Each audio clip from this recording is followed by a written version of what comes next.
안녕하세요. 오늘은 마태복음 51번째입니다.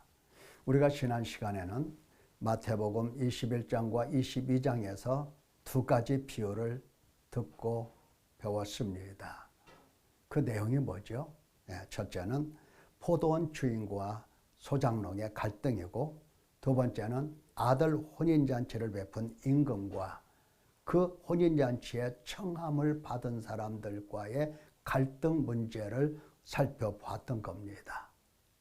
오늘은 이 비유를 들은 당시의 종교 지도자들, 대제사장, 바리새인들, 율법사 등등 이런 사람들이 어떻게 반응을 했는가 하는 문제를 살펴보고자 하는 겁니다.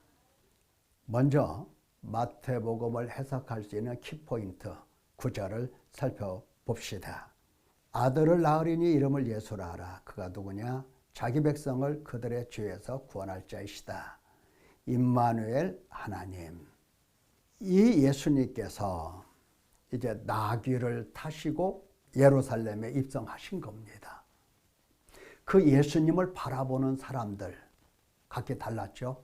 어떤 사람은 누구냐 해서 온 성에 소동했고, 어떤 사람은 선자다.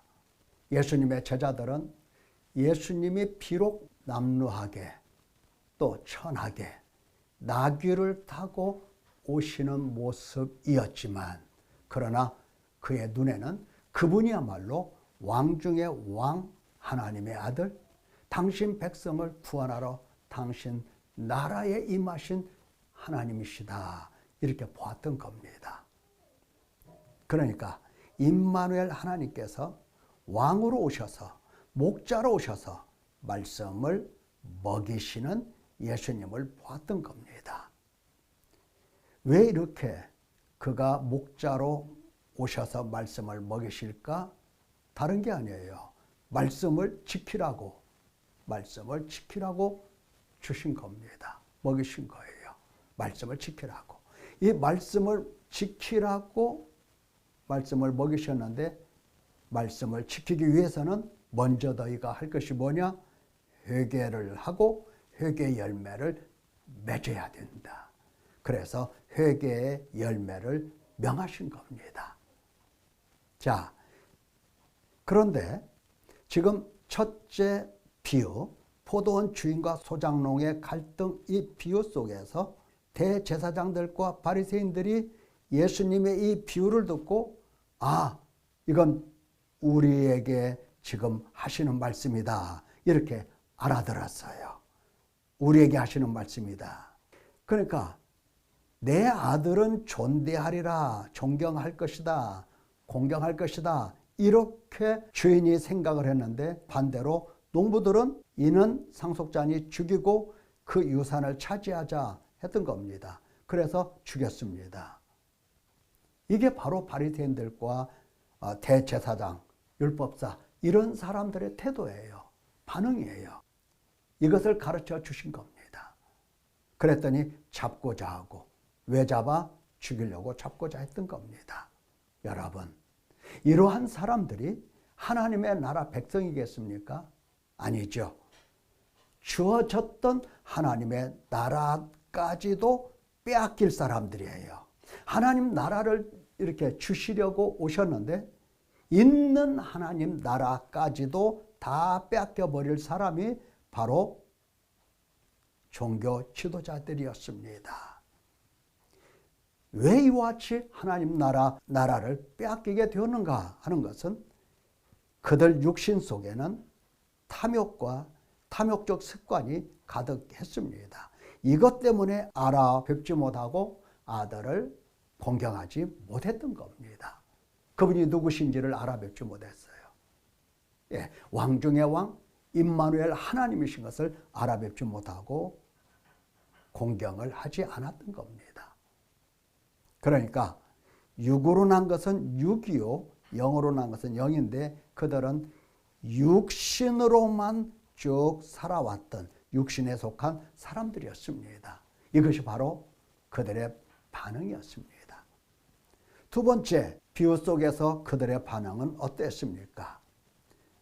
첫 번째는 탐욕으로 가득 차서 오시는 하나님을 알아뵙지 못했다고 한다면, 둘째는 임금이 혼인잔치를 베풀었는데 잔치에 오라 하였어도 오기를 싫어했던 겁니다. 그러니까 하나님께로 돌아오기를 싫어했던 거예요. 하나님께로 돌아와야 되는데 하나님께로 돌아오기를 매우 싫어했어요. 그럼 어디로 가느냐? 그렇죠. 자기 밭으로 가고 자기 사업하러 가고 사고 팔고 심고 거두고 집 짓고 장가가고 시집가고 이러한 자기 일들에만 집중하고 하나님께로 돌아올 생각을 못한 겁니다. 하나님께로 돌아오라고 청하러 갔던 종들을 오히려 잡아서 모욕하고 죽이고 했던 겁니다. 임금이 노해서 진멸하고 동네 불사른다고 하셨죠. 왜? 합당하지 않기 때문에. 또 한편 청했어. 왔는데 예복을 입지 않았던 겁니다. 그러니까 지금까지 입고 있던 옷을 벗어던지고 청한 임금이 예쁘게 여길 새 옷을, 예복을 입지 않았던 거예요. 그래서 그 역시 묶어서 바깥 어두운 데 던지라. 자, 이것이 바로 당시의 종교 지도자들의 모습입니다. 한편으로는 하나님이 보내신 그 아들을 알아뵙지 못하고 탐욕으로 사는 인간의 모습. 두 번째는 하나님께서 오라고 부르시고 초청해도 올 줄 모르고 또 하나님께로 왔다고는 생각하지만 바로 예복을 입지 못하고 이런 사람들에 대하여 우리에게 보여주시는 겁니다.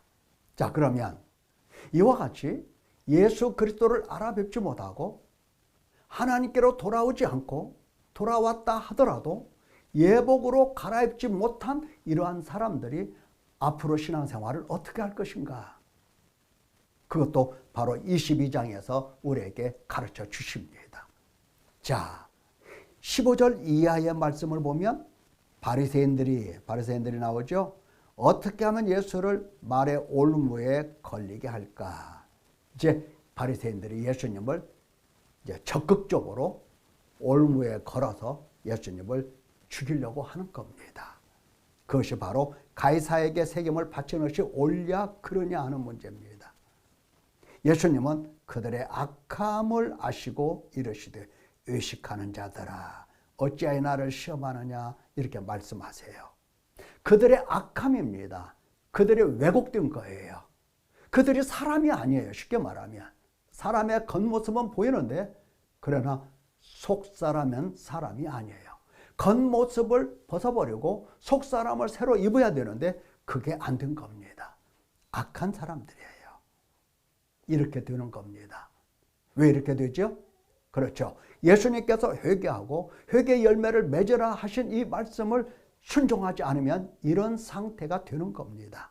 두 번째, 그들의 삶을 보면은 부활이 없다. 왜 부활이 없다고 말하느냐? 하나님께서는 부활을 말씀하시는데도 부활이 없다고 말을 해요. 아브라함의 하나님, 이삭의 하나님, 야곱의 하나님이로라 하신 것을 읽어보지 못하느냐? 하나님은 죽은 자의 하나님이 아니요 살아있는 자의 하나님이시라. 지금 아브라함이 살아있어. 이삭이 살아있어. 야곱이 살아있어. 그래서 살아있는 그들의 하나님이라고 지금 예수님께서 밝혀주시는 겁니다. 근데 그들은 부활이 없다. 이렇게 말을 해요. 부활이 없다. 왜 이렇게 말을 하죠? 성경도 하나님의 능력도 알지 못하고 오해하기 때문입니다. 그렇죠. 회개를 안 하면 이와 같이 성경을 알지 못하고 오해를 하게 되어 있습니다. 자, 그 다음에 또 33절 이하에 보면은 이제 한 율법사가 나오죠. 예수님을 시험합니다. 율법 중에 어느 계명이 크니까. 율법사는 공부를 많이 한 사람이에요. 유대인 중에 공부를 엄청 한 사람들이 바로 이런 율법사들이에요. 박사 중에 박사입니다. 오늘날도 많아요. 고대 중동의 언어, 문화, 역사 다 섭렵하고 이 구약의 모든 성경들을 하나하나 다 해석하고 주석까지 하고 그런 어마어마한 박사들이 많이 있는 겁니다.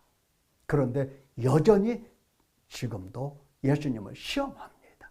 예수님을 믿지 않습니다. 자기들의 이 지식을 가지고 예수님을 시험을 해요.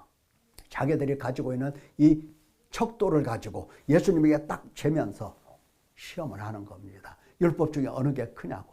율법 중에 어느 게 크냐라고 묻는 게 중요한 것이 아니라 율법을 지키느냐 지키지 않느냐 이거예요. 이게 중요한 거예요. 예수님께서 말씀하셨죠. 너희 하나님을 사랑하라.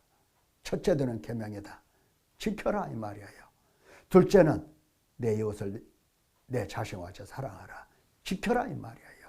그러니까 두 계명, 이게 율법이다. 이게 선자의 강령이다. 이걸 지켜라.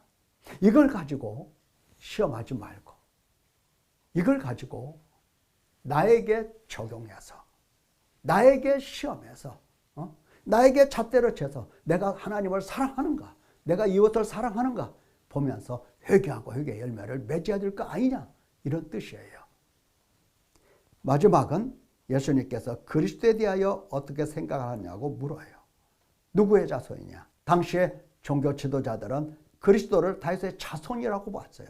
그러니까 다윗처럼 왕권을 가지고 와서 어떻게 한다? 주변 모든 나라 속국들을 다 점령하고 조공을 바치는 속고로 만들어서 명실공히 최대 강국을 만들어줄 것을 그들은 기다리고 있었어요. 그게 전부였어요. 거기서 뛰어넘어서 그리스도가 하나님의 아들, 그리스도가 임마누엘 하나님이신 것을 알아차려야 되었던 겁니다. 그래서 예수님께서 설명하시기를 다윗이 그리스도를 주라 했다, 주인이라 했다. 어찌 그의 자손이 되겠느냐? 그러니까 평생을 두고 그들은 예수님을 어떻게 생각하느냐? 다윗의 자손이라고만 보는 겁니다. 그러니까 예수님을 믿으려 믿을 수가 없는 거예요. 이렇게 되는 겁니다. 자, 예수님께서 하나님으로서, 왕으로서, 목자로서 세상에 오셔서 말씀을 먹이십니다. 뭐라고? 말씀을 깨닫고 지키라는 겁니다. 이 말씀을 깨닫고 지키기 위해서는 너희가 뭐를 해야 되느냐? 바로 회개하고 회개의 열매를 맺어야 그게 가능하다. 그것을 우리에게 가르쳐 주십니다.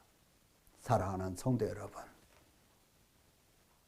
지금까지 우리는 성경 말씀을 많이 듣고 배웠습니다.